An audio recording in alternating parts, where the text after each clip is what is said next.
Oi, tudo bem com vocês? Mais uma vez a gente está aqui para a gente conversar sobre um assunto muito importante, sobre esse impacto de uma teologia ruim na vida da igreja e nas nossas vidas. Então, pensa nisso. Como que a gente pode se defender dessas heresias, desses impactos que eles provocam na nossa vida? Na aula anterior, eu terminei contigo te dando uma imagem. Você lembra disso? Eu falei do fazendeiro e eu falei do inspetor. Então, essa aula é uma conversa. A gente vai estar caminhando sobre as suas plantações, analisando alguns frutos da sua vida e percebendo alguns detalhes importantes para ver se já existe na sua vida indícios de consequência de uma teologia ruim na sua vida, no seu ministério, na sua igreja. Então a gente vai ver, assim como numa plantação, se tem praga, fica visível no fruto, fica visível na folha, a gente também tem como perceber esse impacto de uma teologia ruim, de uma doutrina ruim na vida da gente. Então, se você não viu a primeira aula, é muito importante, depois que você terminar esse vídeo, você voltar lá para você poder acompanhar. Te convido então para esse passeio. Nós estamos na sua propriedade, na sua fazenda, analisando como que está o impacto na sua colheita, na sua vida. Vamos verificar? Primeira coisa que você precisa perceber para localizar esse sintoma de uma teologia ruim tem a ver com a história. A gente precisa conhecer a história para a gente não repetir alguns erros. O primeiro ponto é que a maioria dos crentes tem pouco conhecimento sobre a história da igreja. Isso é uma tremenda barreira para a gente reconhecer os erros do passado, que vivem reaparecendo, mas as gerações anteriores conseguiram vencer. Eu lembro do meu tio falando do ministério da igreja dele, das picuinhas, de algumas conversas, de gente que sempre está olhando para o lugar errado. E eu me lembro dele falando do livro de Gálatas que ele usou para combater e resolver aquele problema. Então, agora que eu estou no ministério, eu lembro das histórias que o meu tio contou, que ele viveu no ministério. Então, quando a gente olha para trás, no nosso passado recente, a gente vai ver gente que enfrentou os mesmos problemas, os mesmos desafios, os mesmos erros, os mesmos enganos. Então eu volto mais para trás, eu conheço a história do meu avô, o que ele teve que lidar, às vezes com uma liderança que tinha motivações equivocadas. Então, ao lembrar da minha história recente, do meu avô que era pastor, do meu tio que era pastor, eu tenho referências para lutar com, às vezes, inimigos que não são novidades. Então, se a gente realmente desenvolver no nosso coração um compromisso com a nossa história, sabe aquela coisa? Eu sei de onde eu vim. Então, eu sei os irmãos, os pastores, os líderes, e tem tanta história bonita, tem tanta bibliografia da igreja que a gente deveria conhecer de gente, de homens e mulheres de Deus que enfrentaram as maiores batalhas, os maiores temporais. E muitas vezes a gente está passando por um problema muito difícil hoje. A gente está passando por uma circunstância na nossa família, na nossa igreja, e a gente não consegue olhar para o nosso passado e muitas vezes a gente vai conseguir encontrar resposta. E às vezes eu estou no meu ministério enfrentando um problema e às vezes eu estou aflito e às vezes o Espírito Santo me dá uma cutucada e eu olho para trás e eu lembro dos exemplos de quem veio antes de mim. Isso me ensina, isso me posiciona. Então, se a gente quer que os nossos frutos fiquem cada vez mais saudáveis, você precisa conhecer. Lembra que eu falei a imagem da plantação?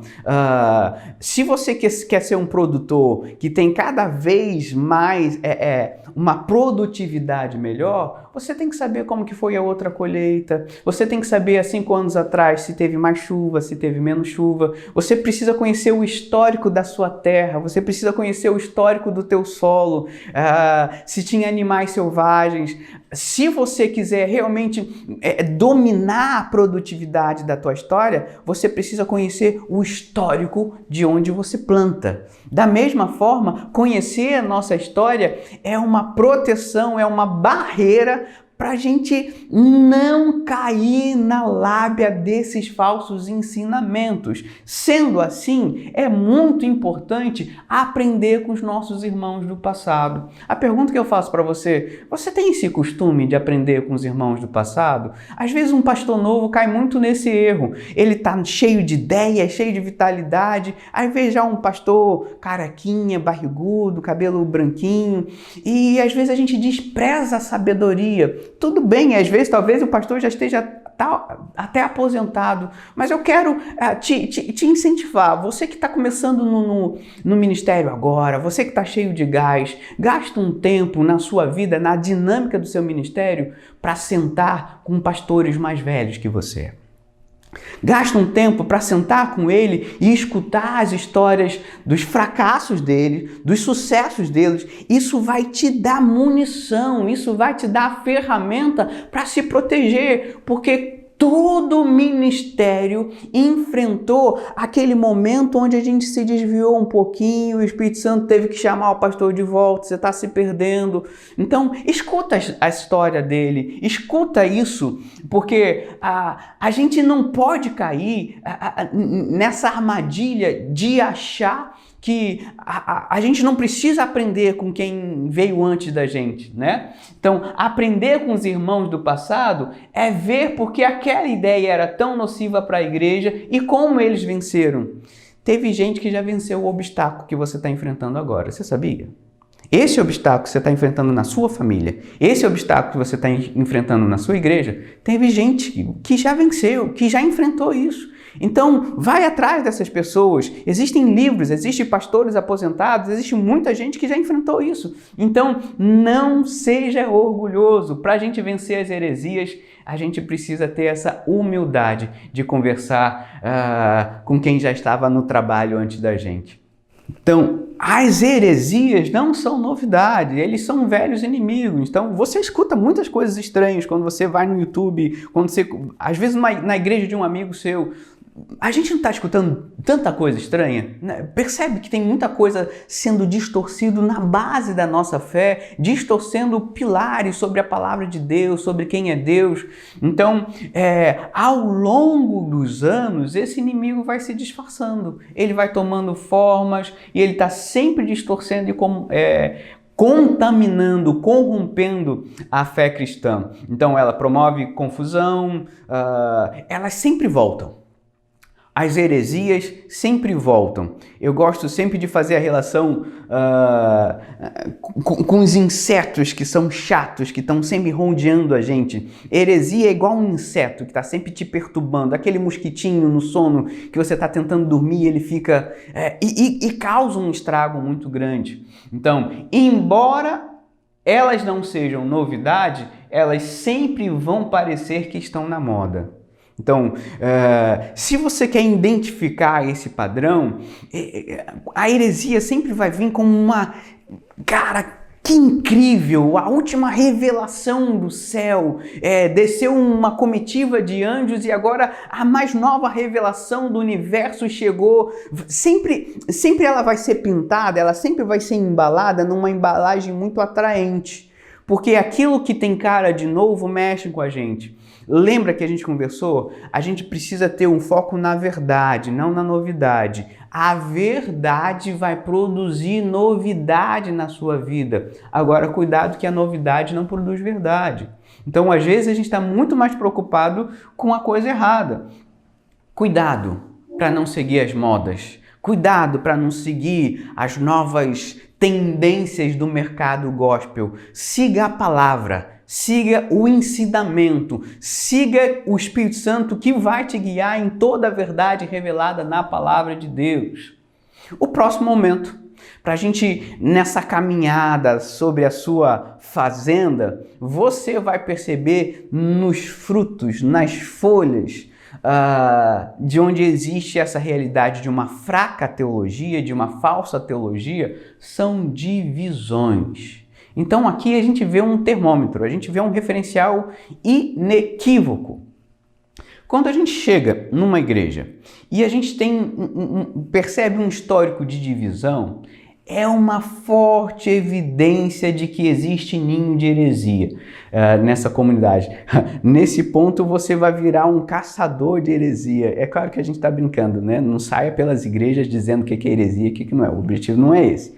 O objetivo é você perceber que quando você vê todo esse padrão, toda essa realidade, você olha para a igreja, ela tem um histórico de sempre se dividir, suspeite que ali tem um ninho forte de falsa doutrina, de falso ensinamento. Pastor, você está querendo dizer que toda igreja que passou por divisão é culpa da heresia? Não, não estou querendo dizer isso.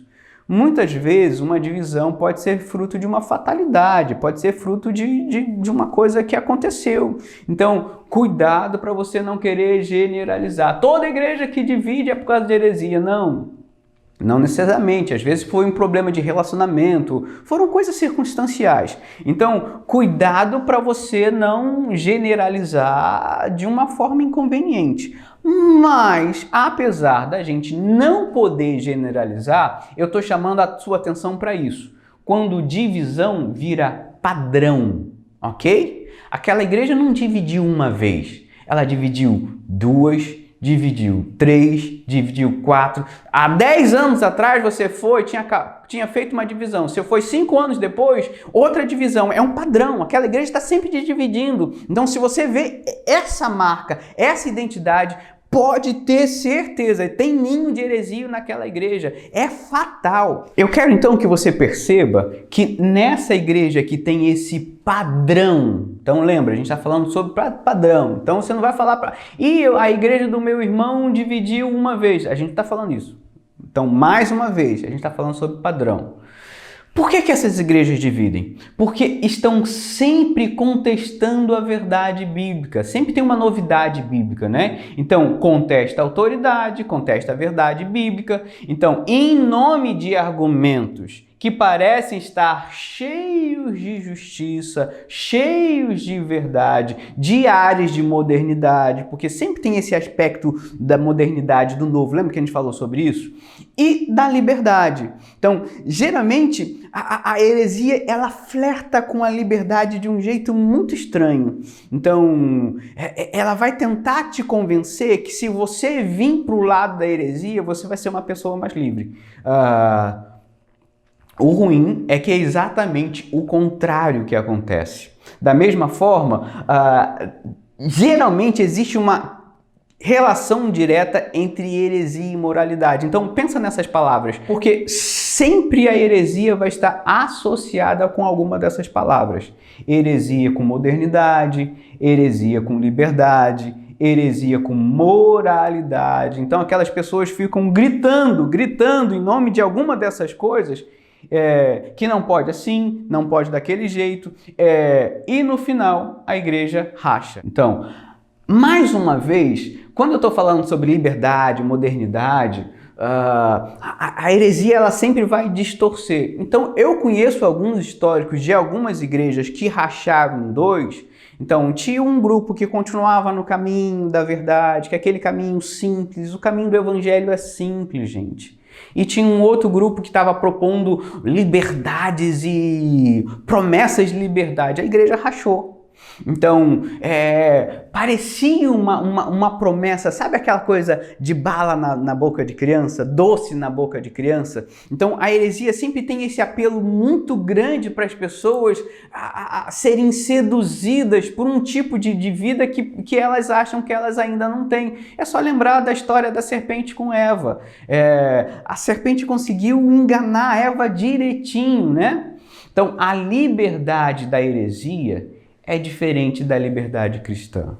Então a gente precisa contrastar o jeito que as pessoas são livres naquela igreja. Então, começa a avaliar como que as pessoas são livres na sua igreja, ok? Então, quanto mais simples for a sua bagagem de liberdade, menor é a capacidade que você tem para avaliar se essa igreja está num caminho saudável ou não. Então, se você não tem um conhecimento de liberdade cristã, quando você olha para a igreja, qualquer liberdade serve.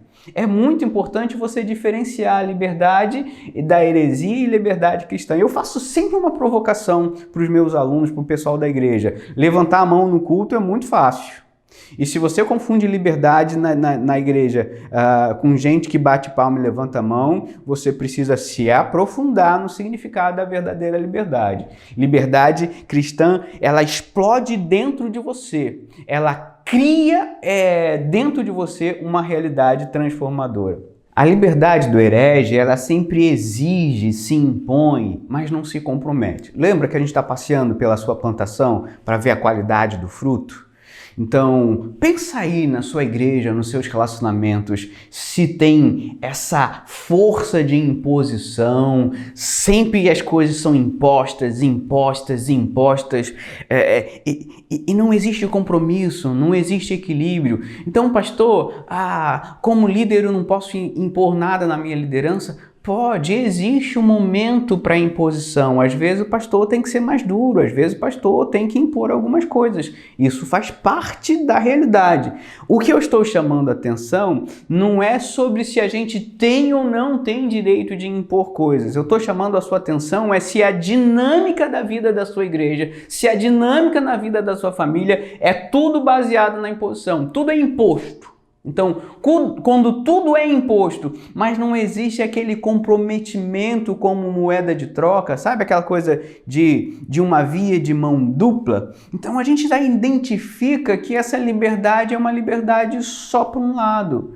Porque eu posso impor, mas eu estou comprometido. É como um pai impõe. Eu imponho um horário para o meu filho chegar, mas ao mesmo tempo eu estou comprometido com o crescimento dele, eu estou comprometido com a alegria dele, com a segurança dele. Então a gente precisa ter um equilíbrio entre imposição e responsabilidade ou comprometimento. Então quando você vê dentro da igreja, quando você vê na vida de um ministério que existe um desequilíbrio, pensa aí bem.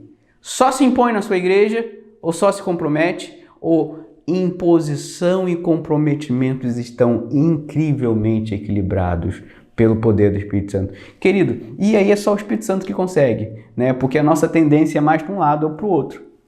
Então é muito importante a gente desenvolvendo esse discernimento. A liberdade da cruz é uma liberdade que está disposta a servir, é uma liberdade que está disposta a esperar. Ela é plena, você vai se descobrindo livre a cada dia, mas ela é cheia de mansidão. Então a liberdade cristã, ela não atropela todo mundo, porque ela tem domínio próprio, porque ela tem fruto do Espírito Santo. A moralidade de quem vem da heresia é escravizadora, é regras, sobre não pode e não pode, é cheia de orgulho e é sempre mais pesada contra os outros. Então, quando você vê essa moralidade que é desproporcional, essa comunidade já foi infectada, ok? Então, a forma que um grupo pensa e vive liberdade já é um sintoma muito significativo para a gente perceber se já entrou doutrina falsa, já entrou uma teologia ruim ou não. Porque é um indício, como a gente vive a nossa liberdade. A moralidade cristã é consequência da santidade. Por que a gente quer viver uma vida íntegra? Por que a gente não vai em qualquer lugar? Por que a gente não fala qualquer coisa? Por que a gente não vive de qualquer jeito? Porque o Espírito Santo está fazendo alguma coisa, está gerando alguma coisa na gente. Agora, a gente precisa ter então essa percepção que essa liberdade é fruto da graça, é arma do Espírito Santo contra o meu pecado e nunca contra a vida do meu irmão. Eu gosto sempre de pensar nisso, de que essa liberdade cristã, ela desenvolve na gente uma expectativa de santidade. Eu quero que meu irmão seja santo. Então eu quero que o tesoureiro, eu quero que a pessoa do Ministério de Louvor, eu quero que a pessoa que fique na recepção, eu quero que ela seja santa. A pergunta que eu faço para você analisar os seus frutos, para ver se eles estão podres ou saudáveis, se eles foram contagiados por uma teologia fraca ou não, é como que você espera a santidade das pessoas que estão à sua volta? Você espera como um moralista ou você espera com mansidão? A forma que você espera a santidade das pessoas que estão ao seu redor pode detectar se existe ou não existe uma safra de teologia ruim no seu coração e no seu entendimento. Então lembra, a sua liberdade não pode ser uma arma contra a liberdade e a consciência do seu irmão, do seu próximo. Então, ela sempre se apresenta como libertadora, ela sempre se apresenta como uma coisa mais santa, mas é oco, né? Aquela coisa, sabe, o santinho do pau oco, essa expressão que é comum aqui no Brasil. Então, a heresia sempre cria um sentimento de estar oco, sabe? Porque a gente fala sobre liberdade, mas a gente não se sente livre. A gente fala sobre santidade, mas a gente não se percebe santo. Então, você já experimentou esse sentimento de estar oco? Todo mundo experimenta, querido. Eu já experimentei e você já experimentou. Nós somos simples pecadores. Então, por isso é o risco. E a gente tem que estar sempre avaliando a nossa plantação para ver se a gente está ficando oco. Falando de liberdade por fora e por dentro se sentindo preso. A heresia está mais perto de você do que você pensa. A heresia não é uma coisa da outra igreja. A heresia não é uma coisa da outra família. A heresia é uma coisa que ronda a gente, que circula a gente o tempo todo. É uma coisa próxima. É uma coisa que infecta a nossa forma de se relacionar com tudo ao nosso redor. O próximo movimento é que a heresia destrói o mistério da fé. Existem coisas que são sobrenaturais, existem coisas que são completamente impensáveis. A própria coisa do Deus Pai, o Deus Filho, o próprio amor de Deus por a gente, isso é um mistério. Ele amou a gente quando a gente ainda era pecador. A gente era inimigo de Deus, Ele amou. Como alguém ama seus inimigos? Então existe muita coisa em toda teologia cristã que são mistérios. E muitas vezes nessa audácia, nessa presunção de querer explicar as coisas de acordo com o meu entendimento. Lembra que a palavra heresia tem a ver com escolha? Eu estou escolhendo a minha liberdade, eu estou escolhendo a minha verdade. Então eu vou escolhendo e eu jogo fora os mistérios.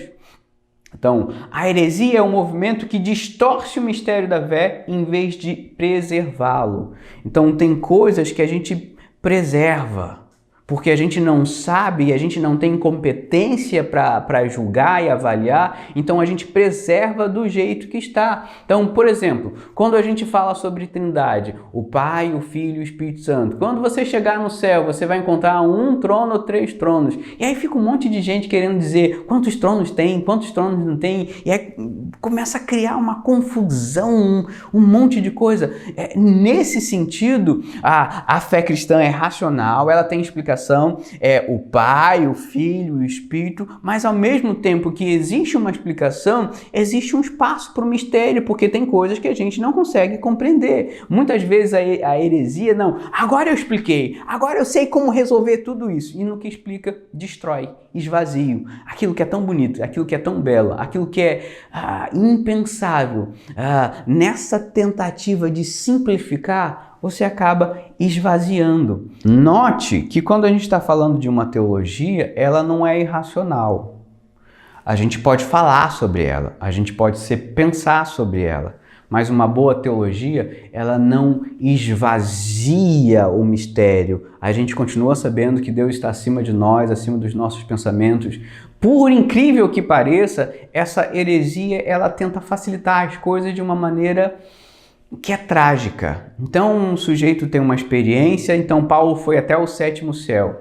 E aí o sujeito começa a querer explicar a experiência de Paulo, ele fala o que aconteceu no primeiro, ele fala o que aconteceu no segundo, no terceiro, no quarto, no quinto, e ele começa a criar um monte de filosofia, e fica tudo tão explicado em planilhas, e você simplesmente perde em perspectiva uma experiência tão importante.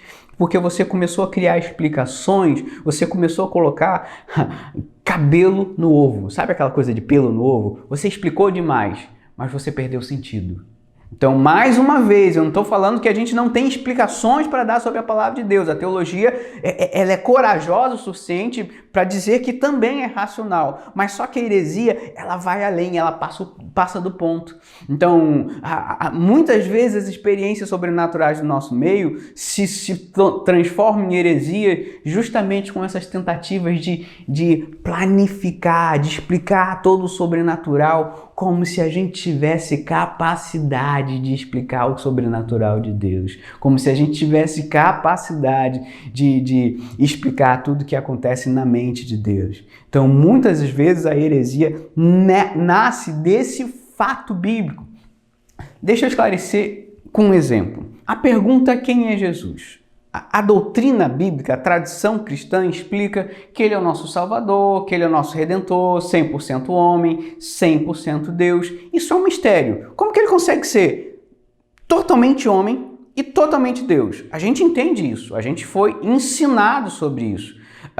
Mas existe um nível de explicação que vai até aqui e acima desse nível é um mistério que a gente não tem consciência. Então a gente preserva o que o cristianismo explicou ao longo de todos os séculos.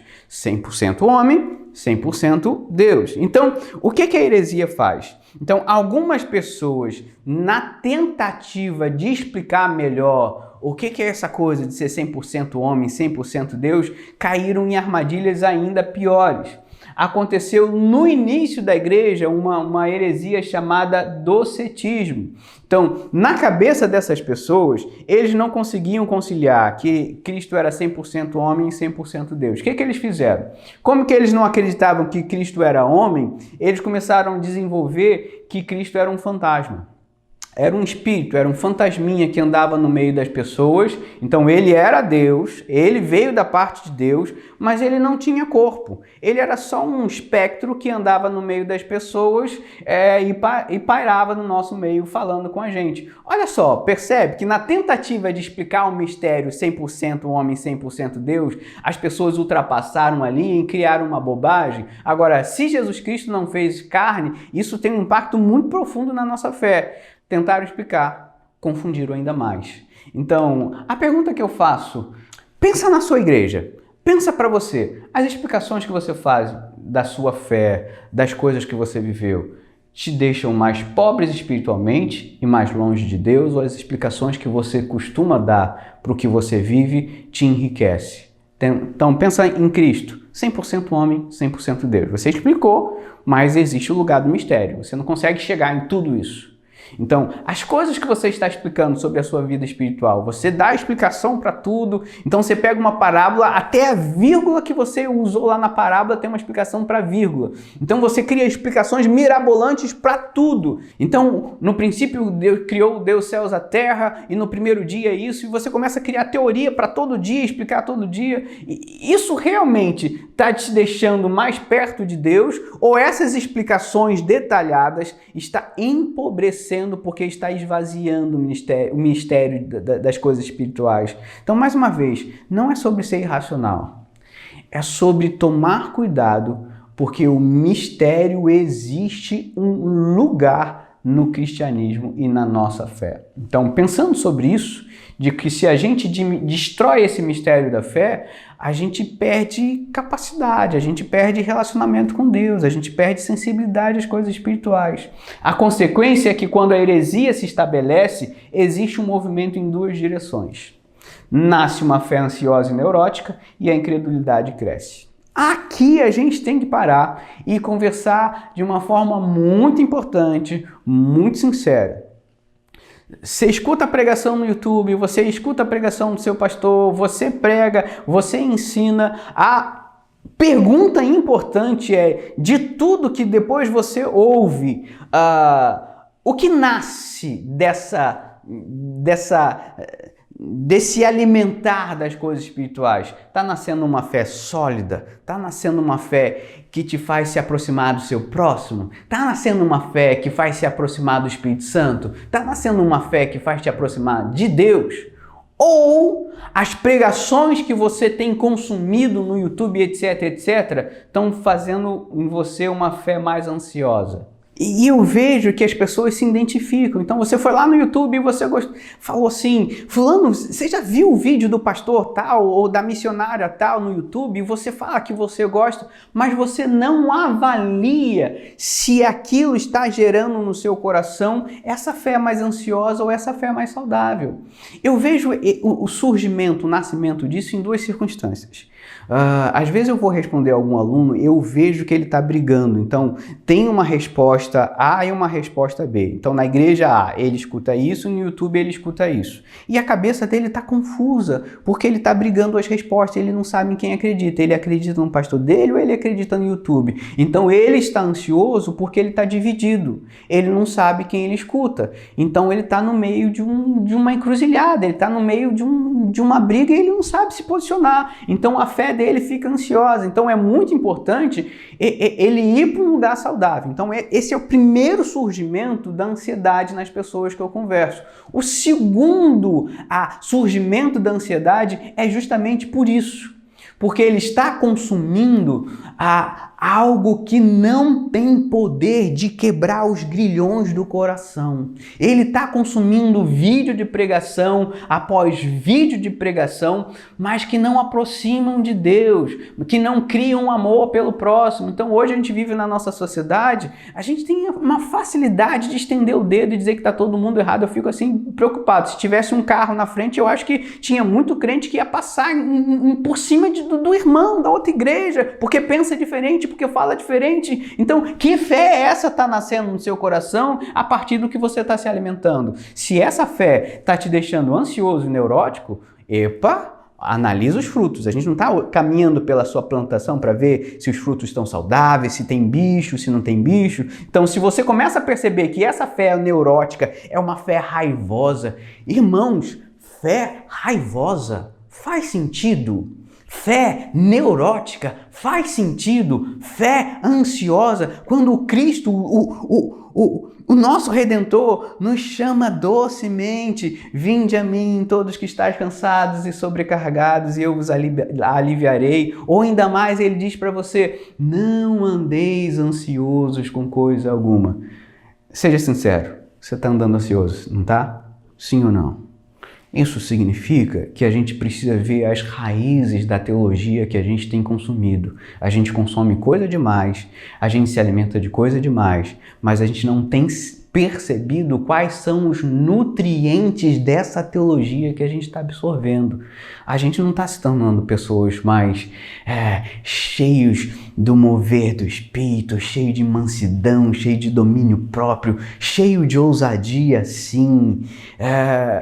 E de uma forma incrivelmente irônica, a gente fica incrivelmente apaixonado pelos nossos posicionamentos. Então tem aquela igreja do jeito A. Então os crentes daquela igreja defendem aquele estilo de vida de uma forma ardente, de uma forma intensa, que você fica, uau! Né? Deve ter acontecido alguma coisa diferente ali. Olha o jeito que eles defendem a fé dele. Aí você vai numa outra igreja e vê que eles também defendem o posicionamento dele de uma forma assim tão intensa. Então você vê um monte de gente apaixonada, mas que quando passa pelos dias mais sombrios da vida deles, eles não têm chão, eles não têm fundamento, porque eles estão mergulhados em ansiedade.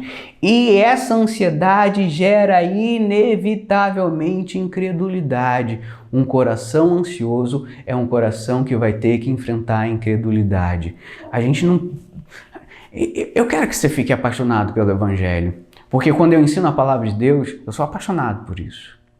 Então, muitas vezes eu vejo algum comentário, o pastor Léo fala com paixão. Eu não sei se eu fico tão feliz quando eu escuto isso. Sabe por que eu não sei se eu fico tão feliz? Porque eu não quero que você escute a minha ministração e você seja impactado pela minha paixão simplesmente. Eu quero que você seja impactado pelo poder da graça do Evangelho. Porque se você escutar a mensagem e você ficar só impressionado como eu sou apaixonado por o que eu faço, talvez você não tenha o poder do impacto da graça na sua vida, e é só ela que vai te libertar da ansiedade e da incredulidade. Você precisa entender isso. E muitas vezes os púlpitos estão cheios de paixão, mas vazios de graça.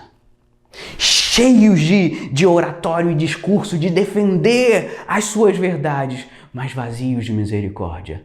Então uma teologia verdadeira vai encher esse púlpito tanto de paixão quanto de graça, tanto de defesa dos nossos argumentos como de misericórdia. Não adianta separar essas coisas. Agora pense bem, no púlpito da sua igreja, no púlpito do seu ministério, existe paixão de mais e graça de menos?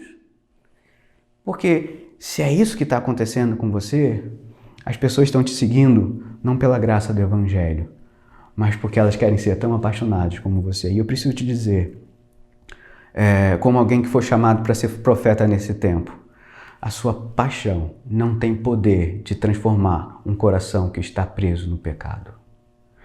Mas a graça do Evangelho tem. A gente precisa identificar e discernir melhor o poder nocivo que essas heresias estão no nosso meio e tudo que elas podem provocar. A gente precisa ter anticorpos. A melhor imagem que eu já vi ou me disseram sobre essa realidade da heresia no meio da igreja é como se fosse um cavalo de Troia. Então, a história diz que tinham dois inimigos, dois povos que estavam em guerra, e um povo estava mais forte, ele estava prevalecendo, até que um dos líderes, eles entenderam de levar um cavalo conveccionado muito grande, como se fosse uma espécie de presente. Então, eles confeccionaram um cavalo muito grande e enviaram até a cidade. Essa cidade recebeu esse cavalo como se fosse uma oferta de paz, como se fosse um pedido de trégua ou um sinal de rendição. E quando esse cavalo muito grande chegou dentro dos portões da cidade, existiam vários guerreiros escondidos dentro do cavalo.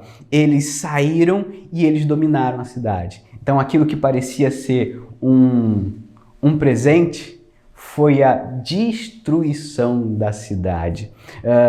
Não é à toa que a gente dá um nome de cavalo de Troia para vírus às vezes que entram no seu computador. Você recebe como uma notificação, um brinde, alguma publicidade, e aquilo entra no seu computador e destrói todas as informações, os seus dados.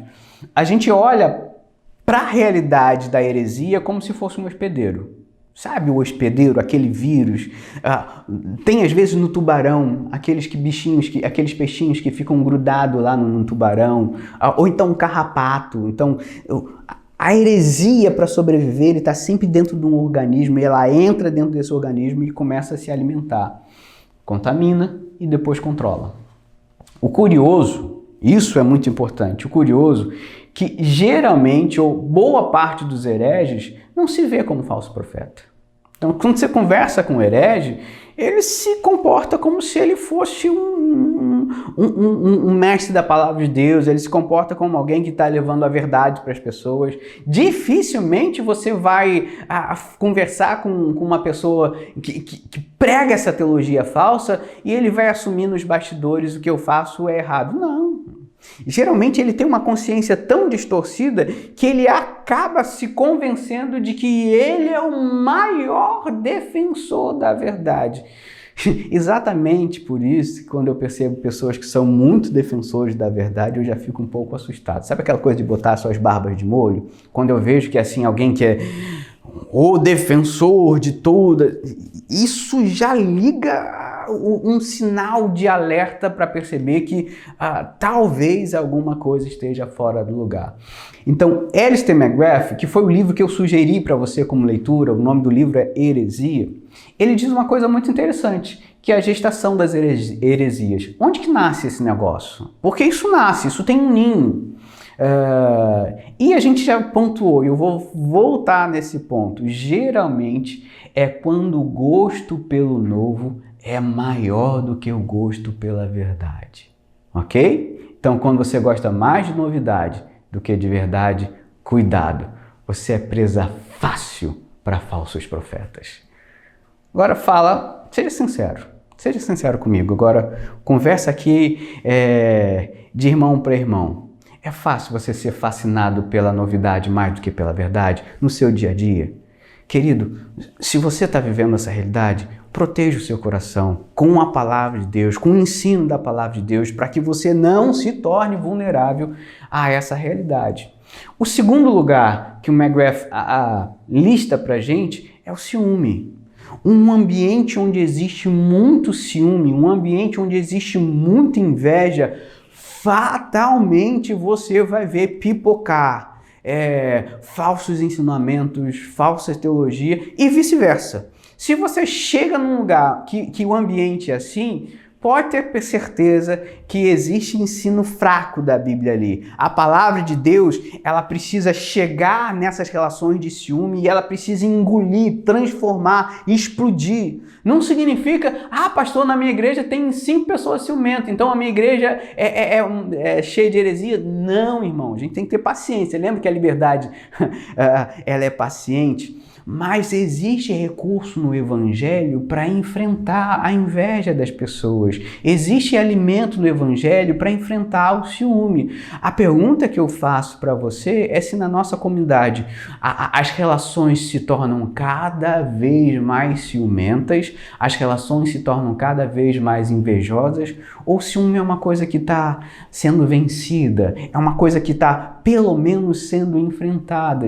Aí tem aquele irmão que tem ciúme do líder do louvor, porque o pastor gosta muito. E aí tem um outro que tem inveja do pupilo lá do pastor. E aí as relações vão se deteriorando. Mais uma vez, então, pastor, toda igreja que tem isso está infectada por heresia? Não, não é isso.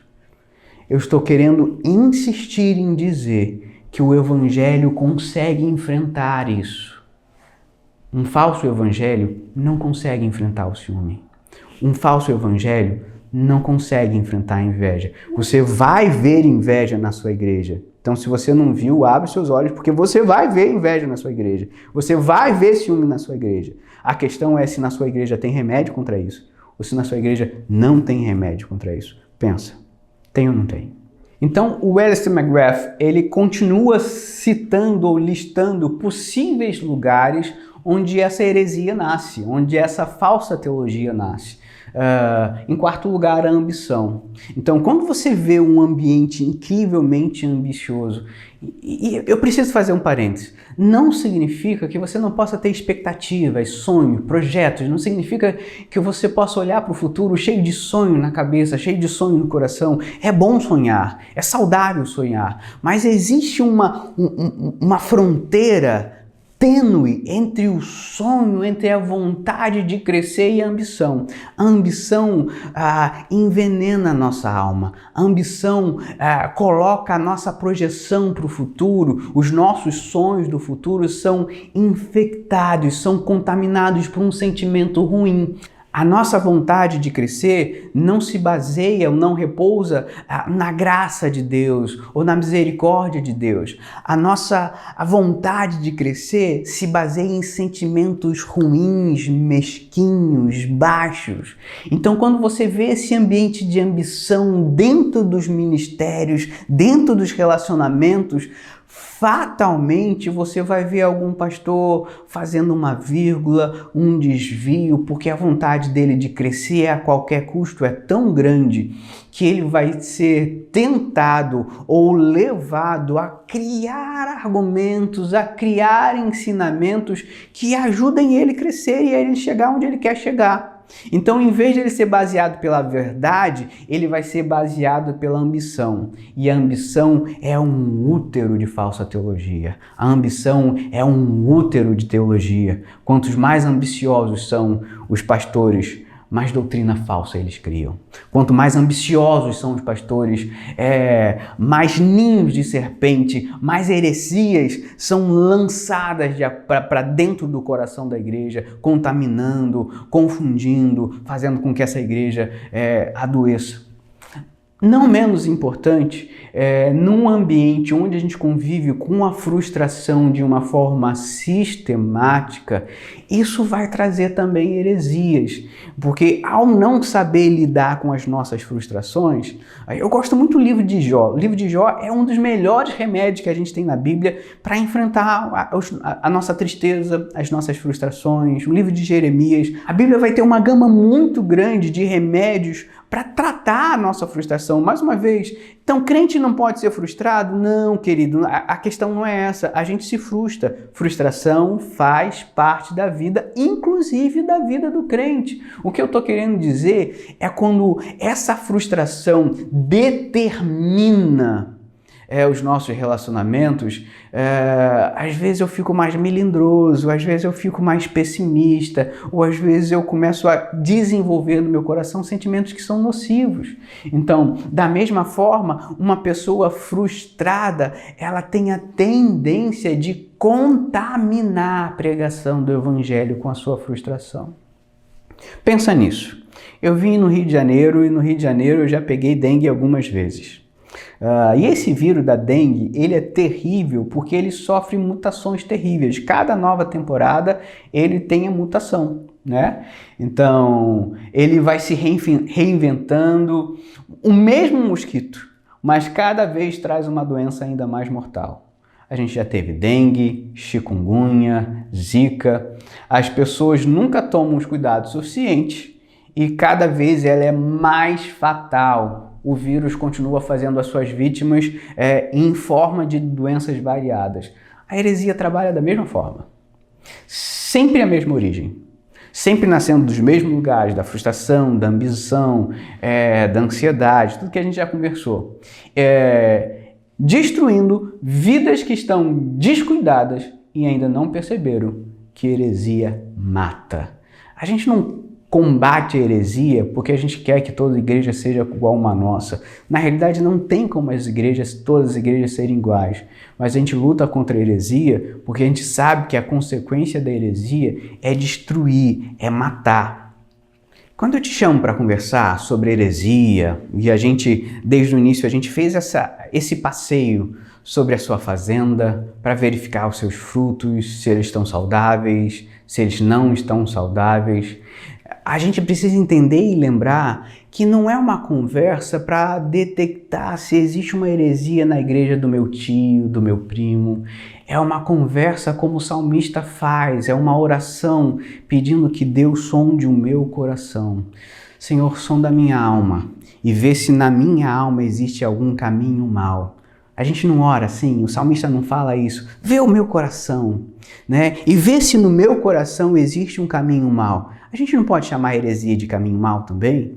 Então, é um convite para você olhar e para você identificar e entender que isso não é uma ameaça para aquele que está longe. Isso é uma ameaça para mim, que estou na liderança de um ministério. Isso é uma ameaça para você, que foi confiado a cuidar de pessoas, a levar o evangelho. Você corre esse risco. Então, nós precisamos, de uma forma muito séria, ter coragem de estar sempre sondando o nosso coração. E eu quero que você leia esse texto comigo, muito importante, para a gente fazer uma relação que às vezes não é tão óbvia. Gálatas 5, de 18 a 20. Mas se sois guiados pelo Espírito, não estais debaixo da lei, porque as obras da carne são manifestas, as quais são adultério, fornicação, impureza, lascívia, idolatria, feitiçaria, inimizade, porfias, emulações, iras, pelejas, dissensões. Agora presta atenção nessa palavra, heresias. O que Gálatas está falando que heresias são?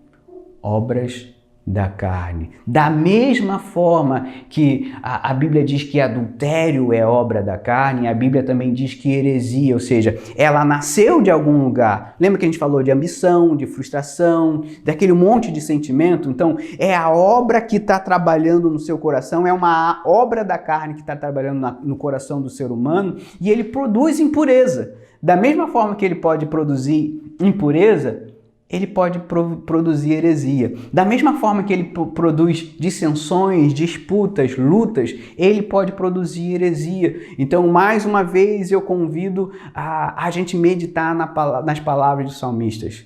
Senhor, sonda os nossos corações, conhece e vê se existe um caminho mau e que essas obras da carne sejam enfrentados pela obra do Espírito. Eu espero que você tenha sido edificado por essa aula, mas eu ainda quero estender esse convite. Na semana que vem a gente vai estar continuando a conversar sobre esse assunto, sobre um inimigo que está tão próximo de nós, tão ameaçador. Então, fique atento às nossas redes sociais, acompanha, compartilhe, comenta, se inscreva no nosso canal do YouTube. E você que sente esse desejo de se aprofundar, de dar mais um passo rumo ao seu ministério, se capacitando, entendendo que nós somos chamados a marcar a nossa geração, deixar um legado da graça do Evangelho. Então, você que tem entendido que Deus tem te chamado a ser capacitado, vem conhecer os cursos do Mundo Bíblico. A gente tem vários cursos que a gente confeccionou para justamente capacitar, equipar na sua jornada ministerial. Então, venha conhecer, a gente tem uma equipe preparando e esperando você para poder caminhar junto contigo. Que Deus te abençoe.